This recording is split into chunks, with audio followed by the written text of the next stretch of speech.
Assalamu alaikum wa rahmatullah. Dear learners and viewers, how are you? I hope you are well by the grace of Allah. Alhamdulillah, I am also fine. This is Abdul Bari.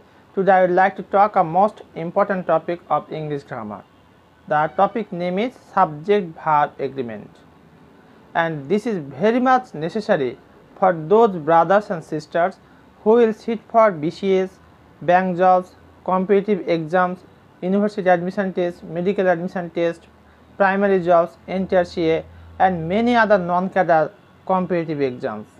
So I think that you will stay connected with me and enjoy this class. Let's get started. Subject verb agreement শিরোনাম থেকে আমরা বুঝতে পারছি যে সাবজেক্টের সাথে ভার্বের একটা চুক্তি বা সমন্বয় বা একটা ভারসাম্য বা মিলন থাকতে হবে। অর্থাৎ সাবজেক্টটা কোন নাম্বার এবং কোন পার্সনে আছে তার উপরে ভিত্তি করে যে ভার্বের ব্যালেন্স বা সমতা সেটিকে আমরা বলছি সাবজেক্ট ভার্ব এগ্রিমেন্ট। কখনো দেখায় থার্ড পারসন সিঙ্গুলার, কখনো থার্ড পারসন প্লুরাল সাবজেক্ট, তখন ভার্বের ফিগারটা চেঞ্জ হয়ে যাচ্ছে।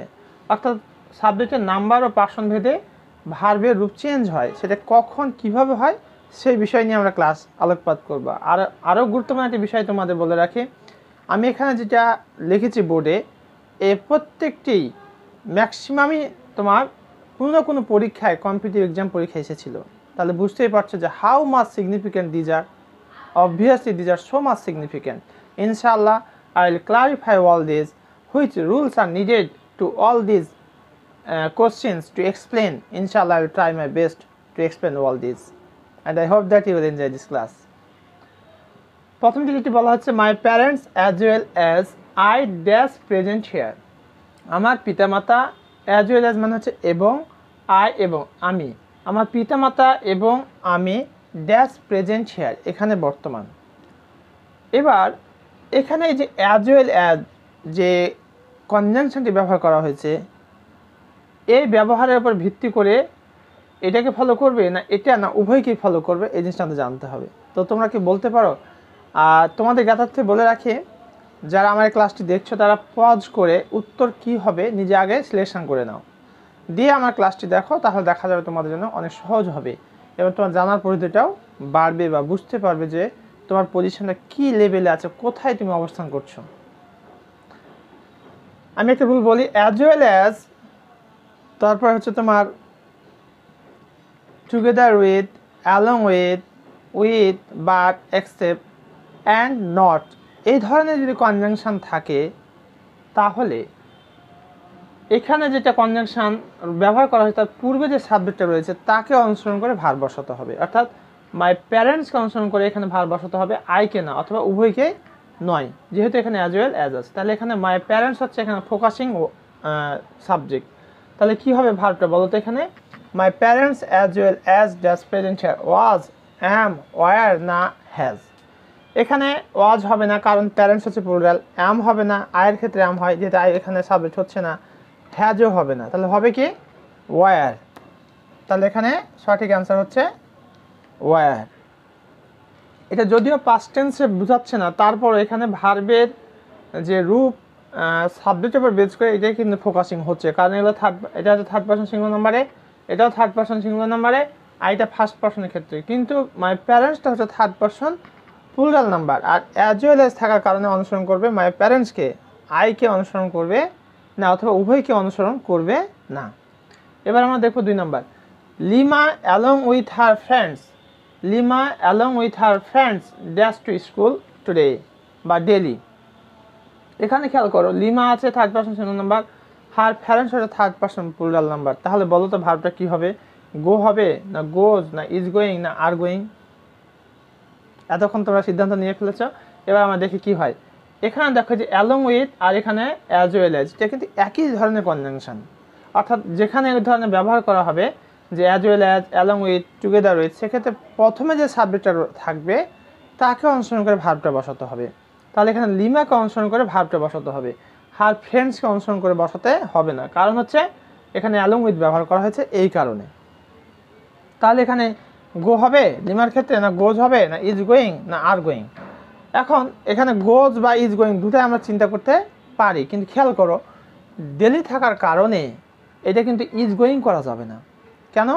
ডেলি থাকলে তোমার অফেন, ডেলি, রেগুলারলি এগুলো থাকলে প্রেজেন্ট ইনডিফিনিট টেন্স হয়, তাহলে এখানে হবে গোজ। এবার হচ্ছে 3 নম্বর, neither the moon not the stars, না মুন না তারকা সমূহ ড্যাশ ভিজিবল স্টারডে। বলো তো দেখি কি হবে এখানে, তোমরা পারো কিনা, আমি একটু জাস্ট তোমাদেরকে টেস্ট করে দেখি। Neither the moon not the stars dash visible স্টারডে। অনেকে হয়তো ভাবছো যে ওয়াজ হবে না ওয়ার না আর না কোনটা হবে, আসলে you are very much confused. আশা করছি কনফিউশন তোমাদের দূর হয়ে যাবে। খেয়াল করো, নাইদার দ্য মুন, এখানে বিশেষ করে তোমার এই নাইদার এবং এখানে রয়েছে নর, তাই তো?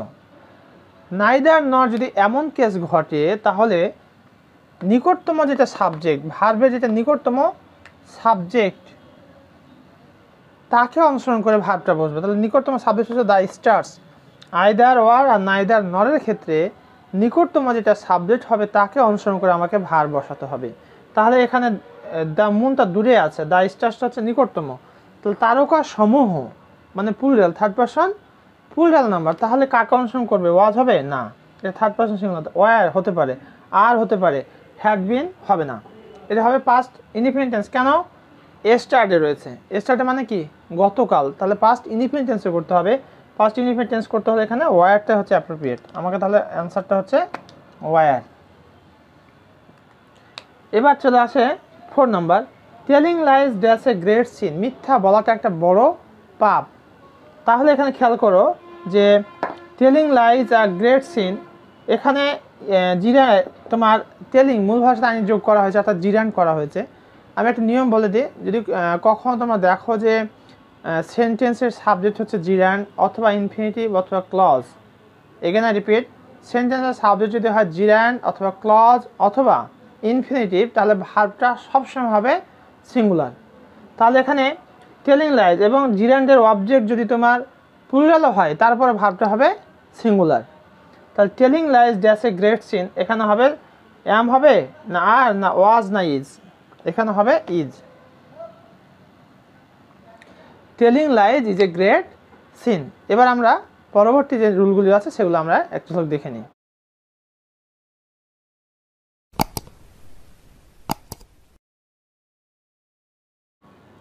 নেক্সট 5 নাম্বার, এবার কি বলছে আমরা একটু দেখি। Many a student his or her time in idleness, অনেকেই সময় নষ্ট করছে কীভাবে? অলসভাবে। একটা বিষয় খেয়াল করি, মেনি আ এরপরে যে নাউনটি বসে এটা হয় সিঙ্গুলার এবং ভার্বটিও হবে সিঙ্গুলার। তাহলে মেনি আ স্টুডেন্ট এটা হচ্ছে থার্ড পারসন সিঙ্গুলার নাম্বার, তাহলে কি হবে বলো তো? Wastage, wasting, have. এখানে খেয়াল করো, many a student third person singular number, এ কারণে হবে ওয়েস্টেজ। ঠিক আছে, ওয়েস্টটা যদি প্লুরাল হতো এখানে তাহলে ওয়েস্ট হতো, আর এখানে ওয়েস্টিং গ্রামাটিক্যালি রং, মানে কোন টেন্সে পড়ছে না, হ্যাভ ওখানে হবে না। হট ইউ সে তুমি যা বলো, দ্যাটস ট্রু সত্য। এখানে খেয়াল করো, এটা একটা ক্লজ। হট ইউ সে এটা কোন ক্লজ? এটা হচ্ছে নাউন ক্লজ, অর্থাৎ ভার্বের সাবজেক্ট হিসেবে বসছে, আর ভার্বের সাবজেক্ট হিসেবে নাউন ক্লজ বসে। তাহলে হট ইউ সে তুমি যা বলো, এখানে হবে ইজ ট্রু।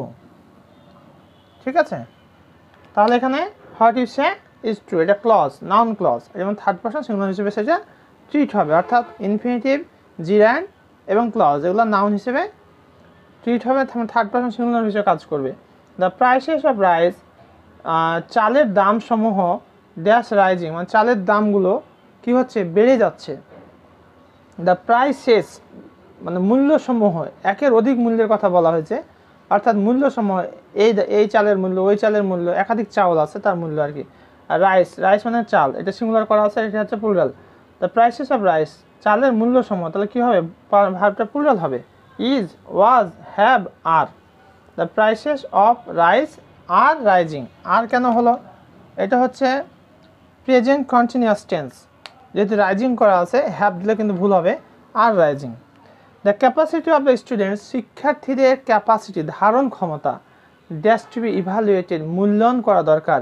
তাহলে the capacity of the students, এখানে শিক্ষার্থীদের ক্যাপাসিটি এই ক্যাপাসিটি হচ্ছে ফোকাসিং ওয়ার্ড, মূল ওয়ার্ড। এটা হচ্ছে থার্ড পারসন সিঙ্গুলার, তাহলে কী হবে? The capacity of the students are to be evaluated, has to be evaluated, were to be evaluated, will to be evaluated. তাহলে এখানে হবে হ্যাজ টু বি ইভ্যালুয়েটেড। প্রশ্ন হতে পারে কেন হ্যাজ হবে, এখানে খেয়াল করো। The capacity of the student, শিক্ষার্থীদের ক্যাপাসিটি, অর্থাৎ ক্যাপাসিটি হচ্ছে এখানে focusing word, root word. Students কিন্তু না, স্টুডেন্টদের capacity dash to be evaluated, মূল্যায়ন করা দরকার, অর্থাৎ has to be evaluated. Dear learners, I have already discussed 8 examples and 8 rules. I think that you have already understood, and my polite and humble request, please comment, share this video to others, so that others can also enjoy this video. And finally, who have subscribed my channel, many thanks to you. And still now, who haven't subscribed my channel, please subscribe it, so that you can easily get next video. Thank you very much for watching this video. Assalamu alaikum wa rahmatullah.